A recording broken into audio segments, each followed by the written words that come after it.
What's up, everyone? Thank you for joining.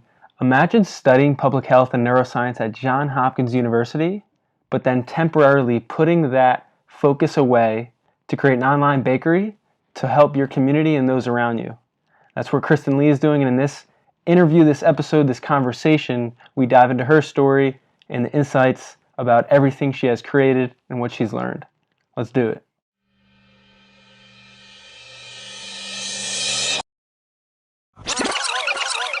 I have a dream. It's one small step for man. I am the greatest. You want something, go get it. Period.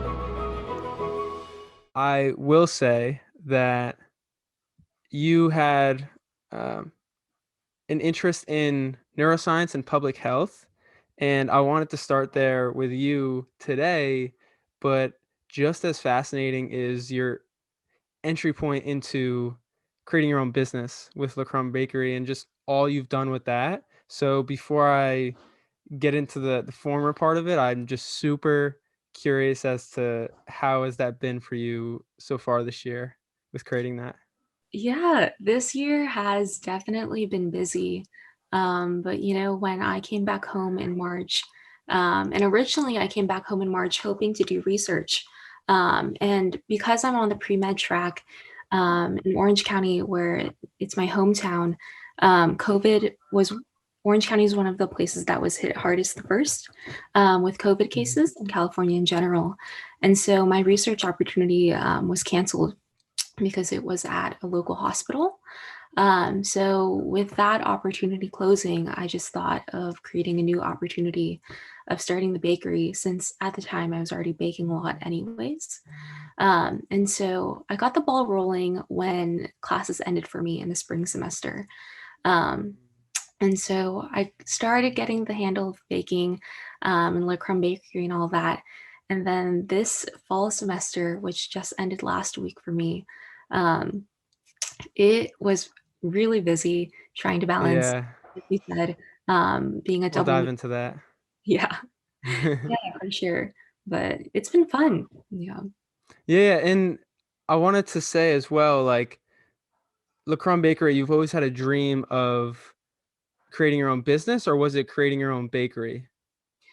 It was more so creating my own bakery. I think ever since Okay. I was little, I had that little idea of what would it be like to just bake every day and have fun with it.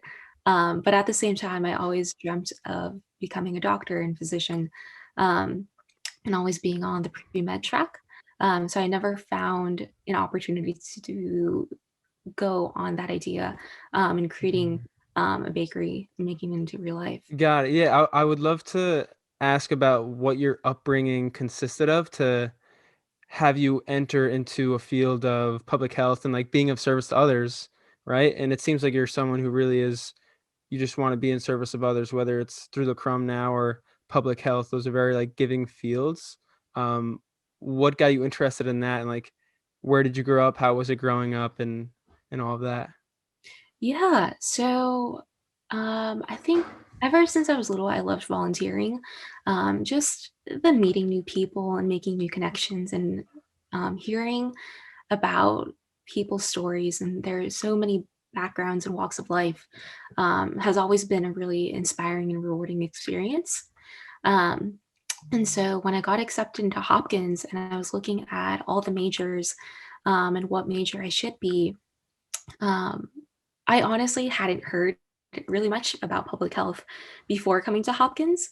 I didn't really know what it was before coming to college, but when I was looking at the list of majors and reading the descriptions, I just found that the mission of public health, of serving not only an individual, like say the medical field usually does, but serving an entire population and a whole community.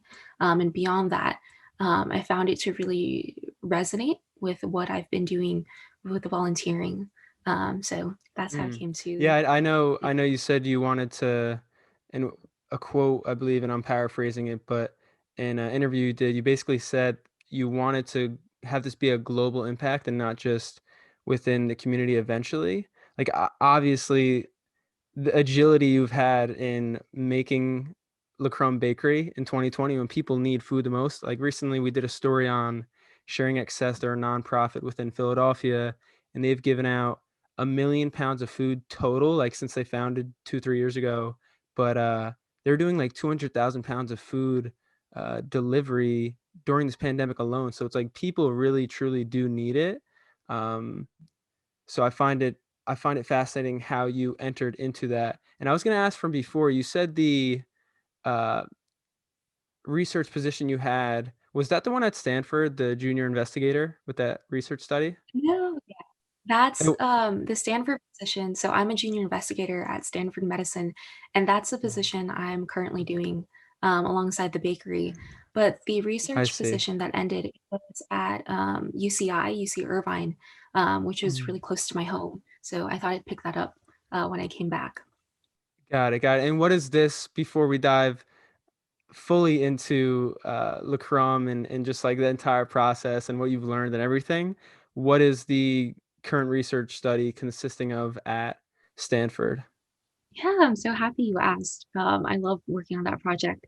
So at Mhm. Stanford Medicine, I was fortunate enough to become a junior investigator of my own project. And so, under the mentorship of these two doctors at Stanford Medicine, I was able to create my own study um, in which I wanted to find kind of the intersection between what I'm studying at Hopkins, which is public health and neuroscience, like you said.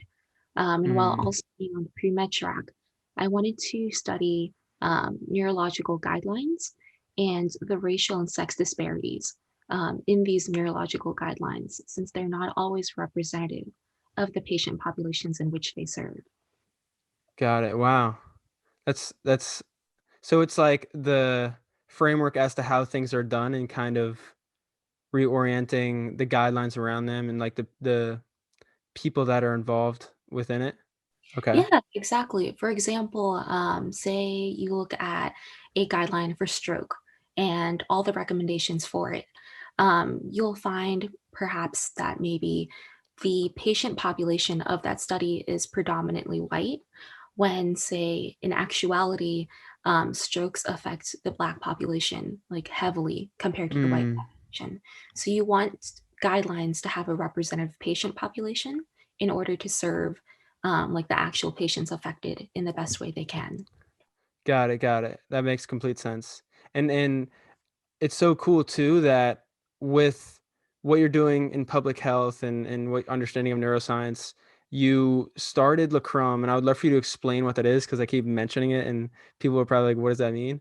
Um, but also the portion of donation you do alongside every sale, because I find it full, it's like a connection between public health and like current charities, which I actually give to the one you do part of your sales proceeds from. So I would just love for you to explain what Lê Crumb Bakery is and what that partnership is with the charity. Yeah, exactly. So, we talked about it earlier. When my research opportunity canceled and I started baking a lot, and COVID was hitting my hometown really hard, I saw that a lot of my friends and family members were working on the COVID front lines every single day, tirelessly, with like 12-hour shifts, if not longer.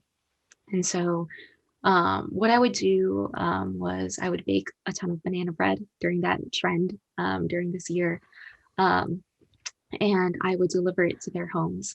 And after delivering that for a few weeks, I wanted to, take up this opportunity now that I have more free time since the Mm. research position was canceled. I jumped on the idea of starting a bakery.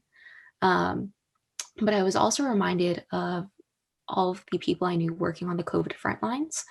And so with the idea of a bakery, I wanted to create something that would have an impact bigger than what I could do at a local level. Because at the end of Mm. the day, this is a bakery. I can't ship it like across the nation as much as I'd love to say like the Hopkins campus and community.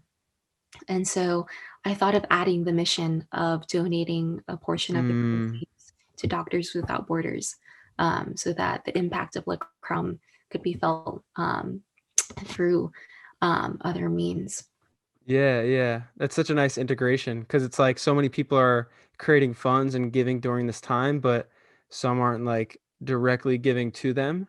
So it's a nice integration in that every sale, like every dollar you earn, you said it's 20% goes to Doctors Without Borders. Okay.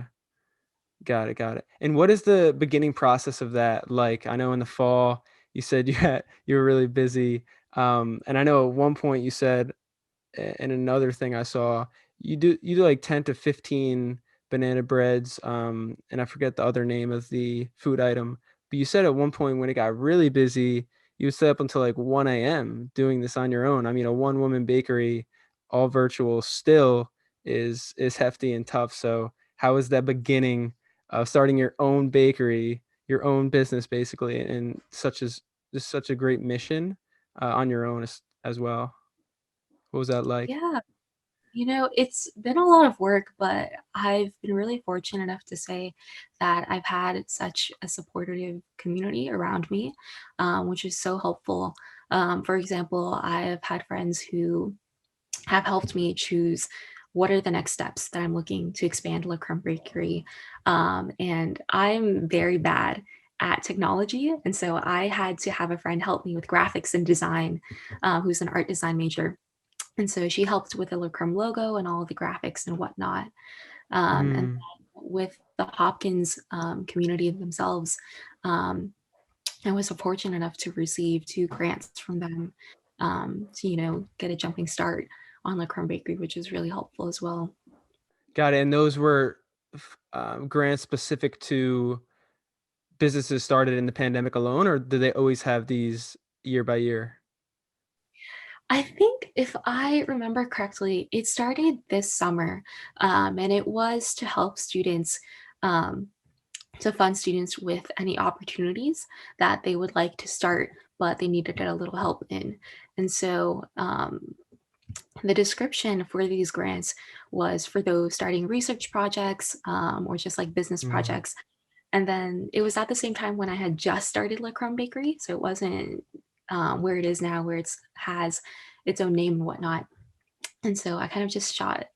I shot in the blank, in the dark, and I didn't think much yeah. of grants because it was pretty small to begin with, and I didn't think I'd win it. But I was very fortunate to have the support of the Hopkins community. Yeah, that's incredible. That's a beautiful opportunity that came up. And I was gonna ask, how is stuff expanding right now? Like, are you reaching a good amount of people, the people you wanna get to in Orange County specifically, and maybe a little bit outside that area? Yeah, definitely. By coincidence, one of the nonprofits I was working for, they reached out to local magazines, and they said that this is Christin. She's working at our nonprofit, and we love, to have coverage over our nonprofit. And then they found me, and they found out about La Crumb Bakery, and so I was posted on Orange Coast magazine, and then Mm. I received coverage through that. And then next month, I'm looking to do a pop up at a local coffee shop. So I'm really excited Mm. to see how much La Crumb can grow.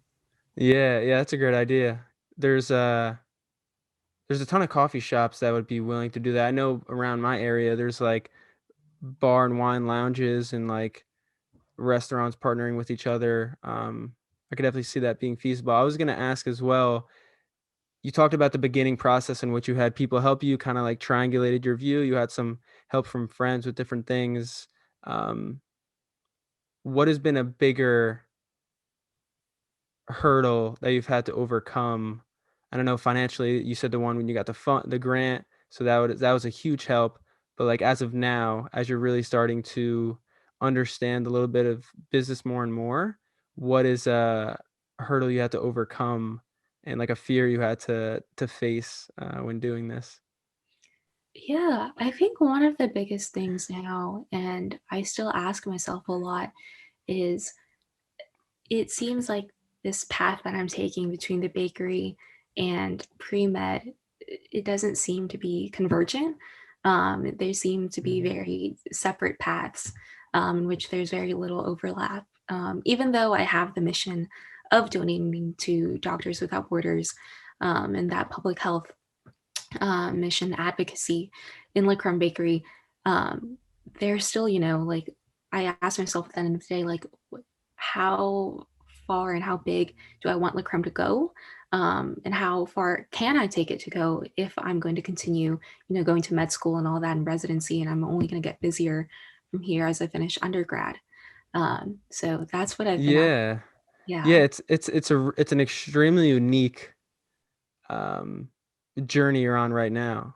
Because like I said, I've never heard of something of that nature before, and this pandemic most certainly pushed you into doing something of this magnitude. Like I would guess, and I could be wrong though, if 2020 didn't occur the way it did, maybe you wouldn't have started Lê Crumb as urgently as you did, right?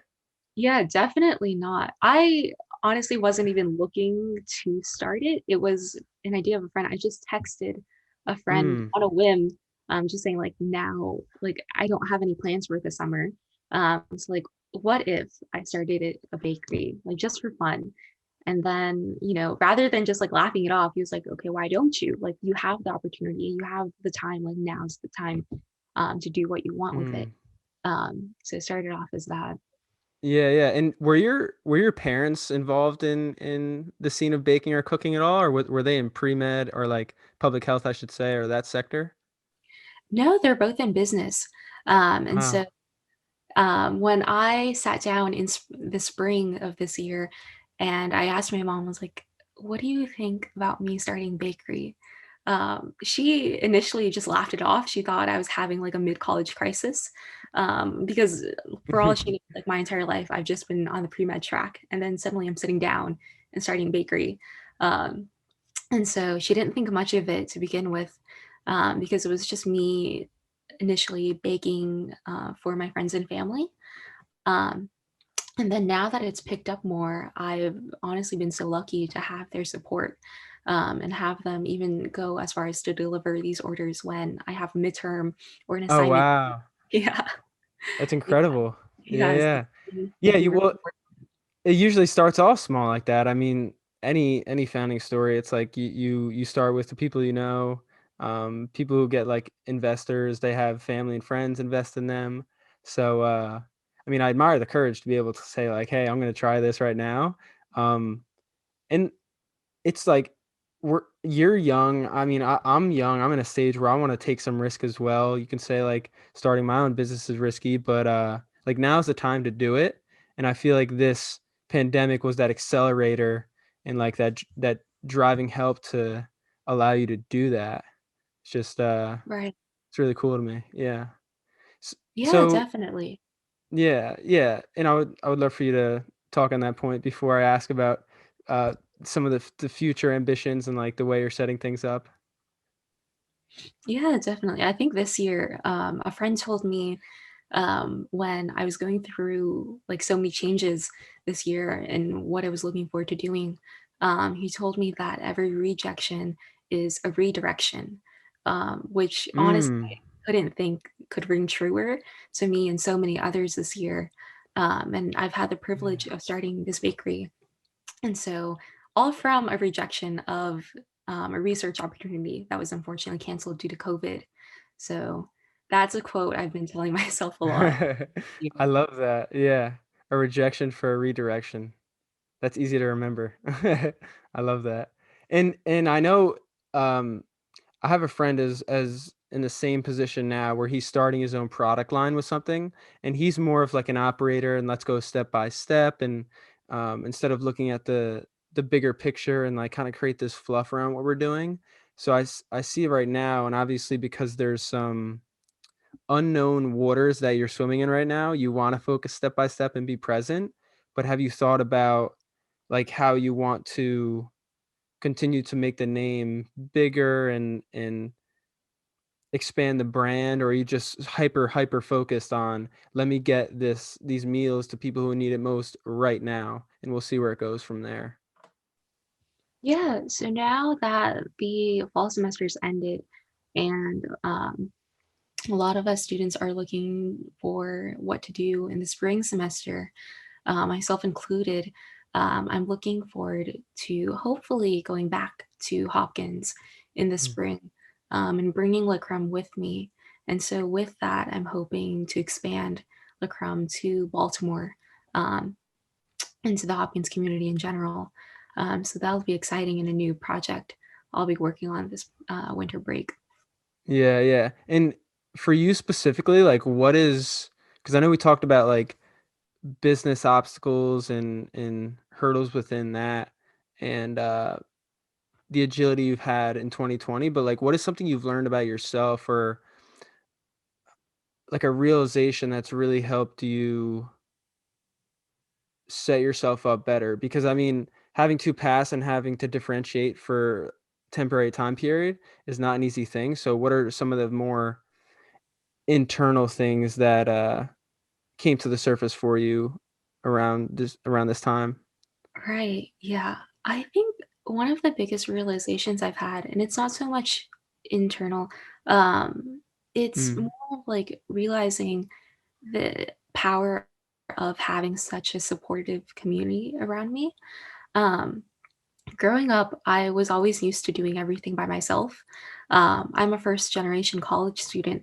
And so things like, say, um, filling out the CSS profile, just a really small example of having to do that with myself, and mm, just trying to understand all the tax forms and whatnot as a high school student.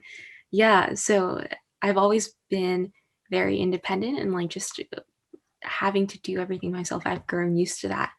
And then coming to the Hopkins community, everyone is so collaborative and supportive of whatever idea you have, whatever dream you have. Um, mm. so with creating the bakery, I've realized so much of how much I can grow, um, both like with things that I can measure and just like my mindset. And there's so much growth to that by just reaching out to everyone I know, um, Yeah. and seeing, what can we create together? Yeah, yeah. There's a couple points I want to touch on. One, I have to acknowledge Johns Hopkins is an excellent university. I know they're like frontiering. They just opened one college for psychedelic research. That's just tremendous. But like how specifically, I want to frack a little deeper into that point because I do believe there's like values and environment are like the two binary pillars where you have to know your values and like being in public health and knowing you want to do some stuff in neuroscience, but then baking as well. So that's like the value thing. But then you said environment with having a support network around you. So you have to have those aligned. But like deeper within that, how did you reach out to other people when you did? Because I feel like that'd be a great topic to cover for some who are just starting and like how to tap into some of their networks and how to really do it genuine and nice and sincere. Yeah. Starting with I just started with friends. And then once I got the support of saying, like, okay, this is actually a feasible idea, I started reaching out to Johns Hopkins has a lot of supportive networks um, and organizations that are dedicated to student entrepreneurs and anyone who wants to start something for themselves. And so reaching out to them, and they were it's called the Life Design Lab at Hopkins, where you can come with Mm, an idea and they'll be your mentors, um, regardless of what endeavor you want to take, whether it's like academic or professional. They'll help you. And so just reaching out and you're assigned like a specific mentor. And so reaching out to them and saying, like, hey, here's my idea. Do you think we could take this one step further? And this is what I was envisioning. So I wanted to hear like your input, and being really receptive to new mm. ideas because that's what I think is like critical to growth. Yeah, absolutely. Like able to receive feedback, that transparency aspect. So it was starting with friends, having family know, and then going within like a local establishment. Some could say high school if they're in it. You were at John Hopkins. What a perfect place to get help from, like life design. I mean, you had like Yeah. one current thing, and then you wanted to try something else. That's like that's life design in of itself. Yeah, exactly. It was perfect. They were the ones who created the grants. So I've just been so fortunate to have them and their support. Yeah. So what are some um, day-to-day operations? Because it seems like the focus is just right now, most certainly, what can I do to optimize my impact with Lê Crumb Bakery? So like on the day-to-day, what are some of the operational things, and like what do you go through to fulfill all of the stuff you want to do? Yeah, so when I had classes, since now I'm just kind of taking a break for a second, Mhm. but when I had classes, usually if I received orders, what I would do would be I would wake up super early because I live on the West Coast, but Hopkins, as you know, is on the East Coast. So classes started at 6 or 7 in the morning for me. So I'd wake up at like 5, 6 a.m. And then I'd start baking and then go to classes, go to meetings, and then at the end of the day, I would deliver them. And then, in the evening, I would Mhm. plan out the logistics of Lê Crumb Bakery and like what to do next, what supplies I need, how can I expand, and like maybe like what organizations I can contact at the local level to help me um, grow the business. Mhm. Yeah, and it's solely you right now? Yeah, right. Wow, okay. So it's like that aspect of independence, which you alluded to before, was part of, being a first generation immigrant. That's like you had some stuff to do on your own, and you had to learn that aspect of independency at a younger age. So I can see how that's coming in great handy right now with what you're doing. Yeah, when I was little, it was rough. Because it's the first time you've done anything like it, like filling out tax forms, and like when you're so young, you have no idea what you're doing. But now looking back, like it's such an important skill to have, of being independent, um, and being able to collaborate with others, but also find your own direction as well. Yeah. Yeah, exactly. Like, where do I fit within this? And more specifically on that point, um, I know we're bouncing around a little bit, but it's nice because all of this ties together. But where did you immigrate from? And I would love to hear some of that as well. Just because I find anyone first generation, like they're usually extremely good at founding a business. They're good at doing what they're doing, and they have more resilience and grit than most because they've been through more than what majority have. So I would love for you to paint a little picture for myself and then others as well. Yeah, so my parents actually immigrated. They were refugees since they're both Vietnamese. They Mhm. were refugees of the Vietnam War. And so they went over here when they were in their, I think, like 20s. My mom was like 19, I think. Um, and so they went over here, they settled in Northern California. And then I think after a decade or so, they moved down to Southern California. And so I was born in Southern California, born and raised. But I was fortunate enough to go back to Vietnam with them quite often when I was a little kid. And so seeing how much they sacrificed for a new life. Um, because they were so young, and for Mm. them to just lift up everything they had and move across the world, and seeing how much they've built for themselves and for me, I've been really grateful to be able to see how much they've done, um, and to also follow their footsteps, and creating my own path. Yeah, yeah, it's like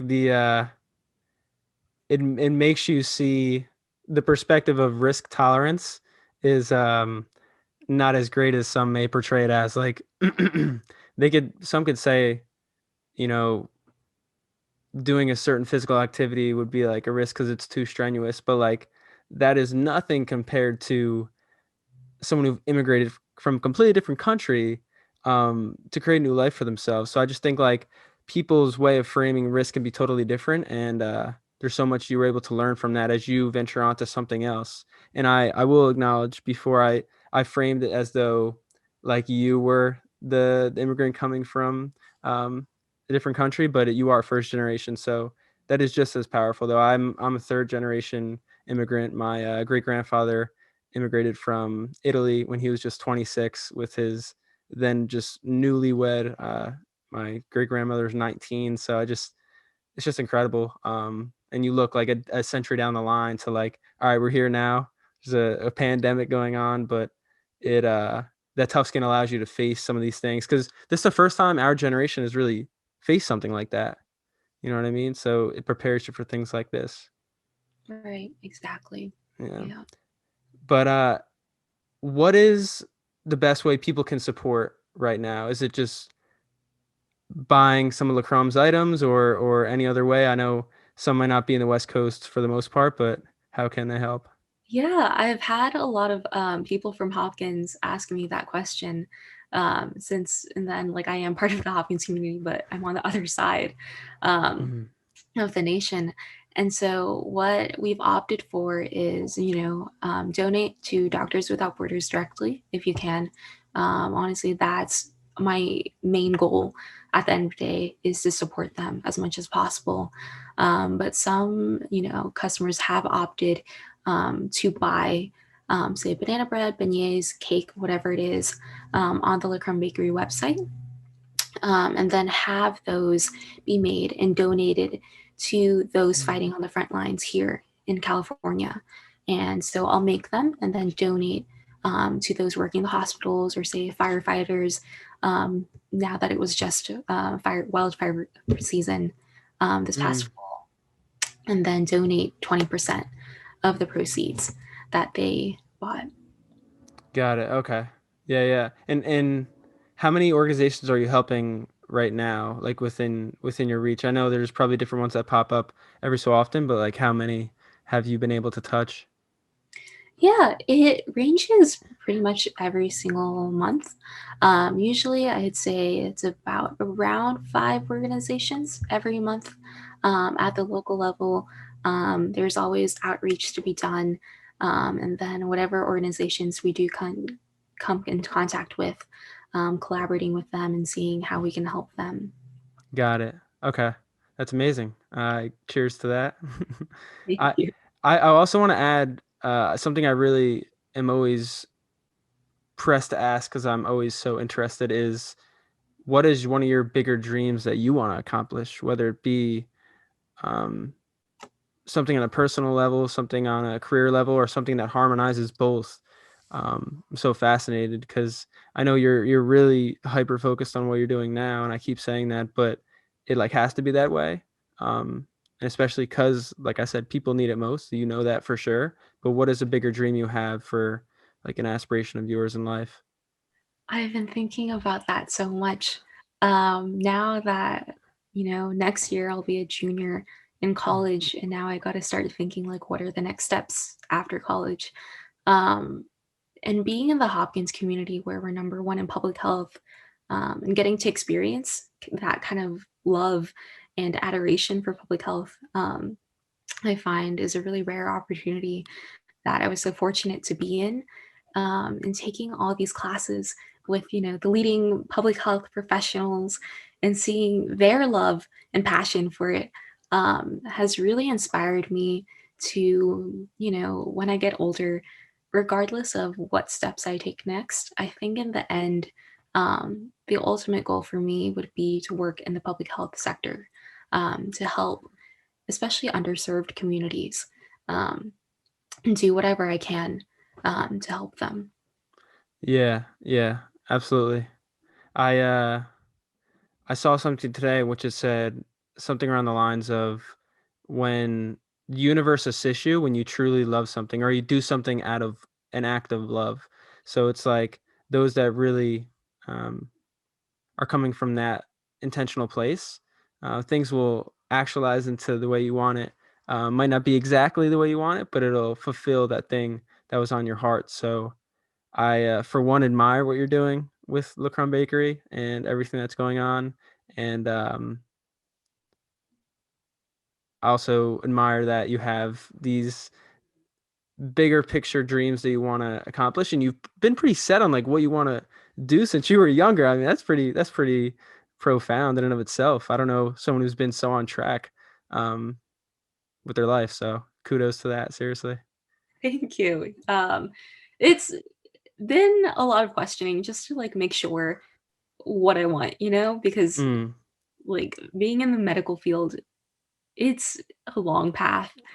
Just thinking about it now, like, I'm pretty much, like, halfway done, maybe a little bit more, but there's still a good, like, 10, 15 years ahead of me of just pure education, if I wanna continue.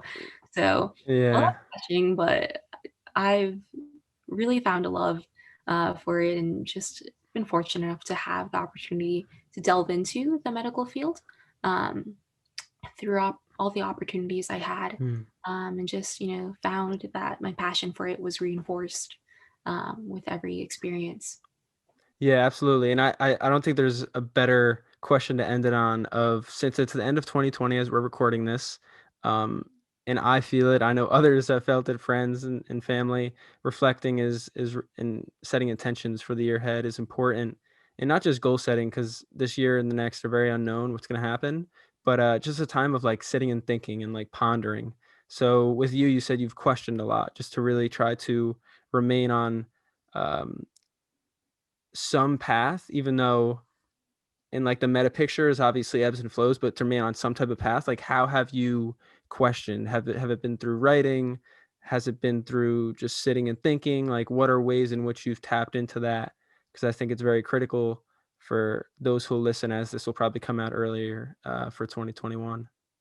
Yeah, I find that when I question, just myself alone, and whether it just be through journaling, like you said, or just thinking about it in my head, it's easy for me to go in circles, and just go around the same thought again and again.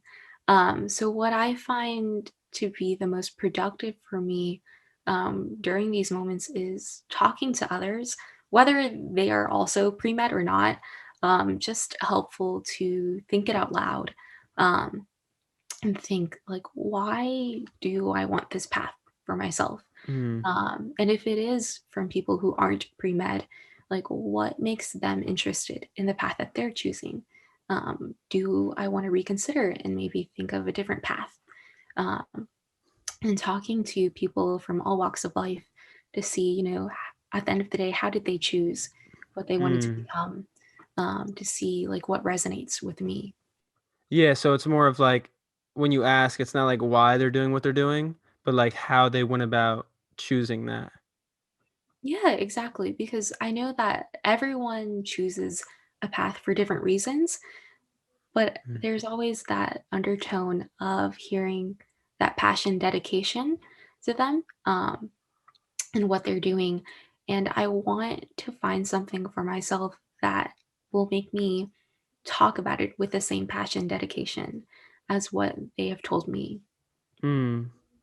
Awesome. I think that's very valuable. I think I can think about that, no like coincidence intended, but really think about that more and like ask others as I do annual reviews with some friends, like how did they think about going through something and kind of apply those matrices or like frameworks or ways about going about things. But I really appreciate you opening up and letting me hear your story, and I'm excited to see how I can help in any way going forward and what you'll be doing. Yeah, of course. Thank you so Yeah. much for allowing me to speak, on this podcast and giving me the opportunity to meet you today.